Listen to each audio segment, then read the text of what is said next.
What's good, ladies and gents? Welcome back to MKO Boxing, aka MKO Pugilism, where we talk all things boxing. Remember to like and subscribe on YouTube, follow on TikTok, all that good stuff. So let's get into this one. So a bit of news that broke. I believe this would have been probably yesterday, maybe the day before. But yeah, a bit of breaking news for you that Dazn has now launched its ultimate tier. Now, the ultimate tier is part of this whole thing where they're providing at least 12 pay-per-view fights in this package if you pay the price, and you get over 185 fight nights annually. I'm looking at the website now. So the good things about it are, yes, as they say, you've got 185 fight nights. You get the 12 pay-per-view events at minimum in there. So it means that it could be more than 12 pay-per-view nights. So that's included, according to what I'm seeing here. They've got listed all the promoters, which we know already. Yeah, Queensberry, Matchroom, Golden Boy. They've got BKFC there listed. So you'll get BKFC fight nights included, and Glory and all that stuff, and anything else that's probably Misfits or whatever comes on the zone. And it's kind of up the price now because you get also Serie A games. So if you're an Italian football fan, if you watch Serie A or wherever you're from, if you're into the Italian Serie A league, then you get that included as part of the package, which I think that aspect of it is pretty good because, I mean, it's just a shame it's not a Premiership. Otherwise, I'd be quite interested. But yeah, if you're a fan of Italian football, then great for you. You get that included. I think that's kind of worth it. And for us here in the UK, it's going to be $24.99 per month from what I'm seeing here. So you get that, and you get obviously Eubank versus Ben too. That's included in this package.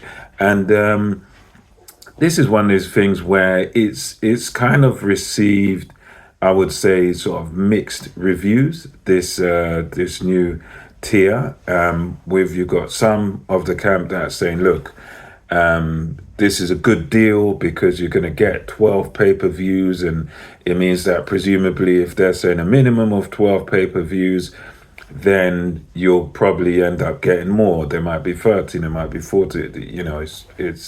It could be a lot more. I mean, there's 12 months in a year. So yeah, I suppose that on the, you got on the positive side, people saying, well, look, you get this, you get the football included for free, you get all these other things thrown in. So that's kind of positive side. But I've also heard other things about it, such as the fact that yes, they're saying there's 12 plus pay-per-views, but as I know myself, and others have said this, that, yeah, they're giving you 12 pay-per-views, but a lot of these fights that are going to go on pay-per-view probably don't deserve to be pay-per-views. So they're going to give you pay-per-views, but obviously not all of them are going to be like, the Ring 4 with Anthony Yard and Benavides and that whole good card. You got Devin Haney, Brian Norman. It's that card itself, I would say, yeah, that's kind of at least by our modern standards, that's the type of card where you can say, right, pay-per-view. And the initial ones that Turkey Al Sheikh done, those were kind of pay-per-view worthy. But a lot of these other things that we're seeing nowadays, they're just not worthy of pay-per-view. I mean, Wardley versus Parker was a good example in that, yeah, the main event was brilliant. It was a fantastic fight. I really enjoyed it. The main event was kind of pay-per-view worthy in terms of the quality, but it still wasn't as big a fight to demand sort of pay-per-view money and to demand that, we pay a premium, because the names, they're not all that big. They're not the biggest sellers. But yeah, the fight had a significance, had a massive importance to it. But the fact that the undercard was so poor and everything, to me, it wasn't pay-per-view worthy as an overall package. Yeah, the fight main event was brilliant, but the undercard was terrible. And It's been like that with a lot of these cards that have been pay-per-views where there's been like poor undercards and stuff, and some fights are just not big enough to be pay-per-view, but they just put them on pay-per-view anyway. And the argument sort of against this whole thing, where, well, you can't exactly tell the zone what to do, but sort of against going into this package, is the fact that realistically what the zone are going to do here is they're going to act as if, oh yeah, this is a good thing, this is a great thing, look, we're giving you a treat, we're giving you something here, for free, and we're giving you these pay-per-views for free. But what they're not telling you, what you have to realize yourself, is that probably a lot of these fights that they're going to put on, I would say probably about half of these fights that are going to be put on in this package are not even going to be pay-per-view worthy. They're not going to be pay-per-view worthy at all. They're just going to be sort of average fights that, okay, yeah, they might have a bit of name value to them, but they're not worth being on pay-per-view. But they're going to be just put on there anyway, and then you're going to think, oh yeah, I've got a deal here, I've got a pay-per-view, and I've not had to pay extra. But the reality is, the quality of the fight is such that you probably shouldn't have had to pay extra anyway.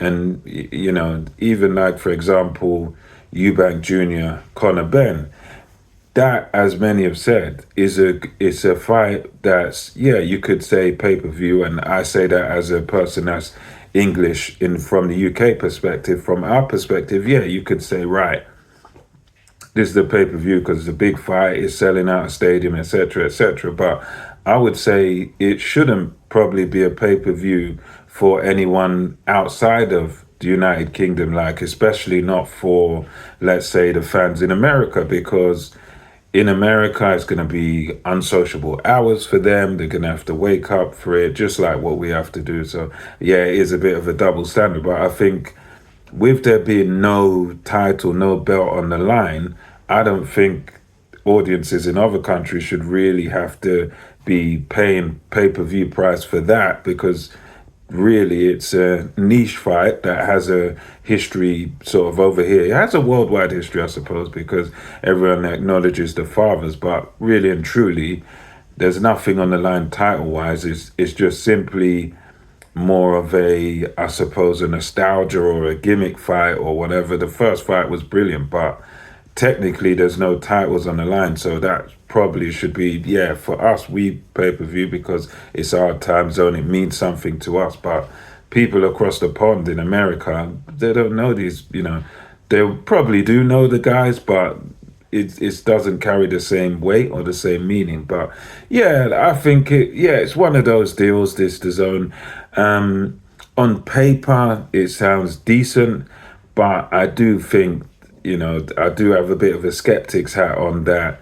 Yeah, they're gonna obviously now use this to sort of put fights that don't belong on pay-per-view on pay-per-view, and then that's obviously that's something that is where it's almost like a bit of a price gouging thing as well. But yeah, it's one of them. I think on paper it sounds good, but in reality, I think you're just some of the fights are gonna be very good, like what we got in this, this month, and in December. There's gonna be some decent fights, in Japan, in America. I think, yeah, it's coming up next week or this Saturday coming, Ben and Eubank. So there are gonna be some very good fights in there, but I think, I don't think you're gonna get 12 great pay-per-views. I think you're going to probably get half a dozen that are good and half a dozen that are a bit, why is this on pay-per-view? That's what I think about it. But anyway, let me know your thoughts, and until next time, it's MK Boxing, over and out.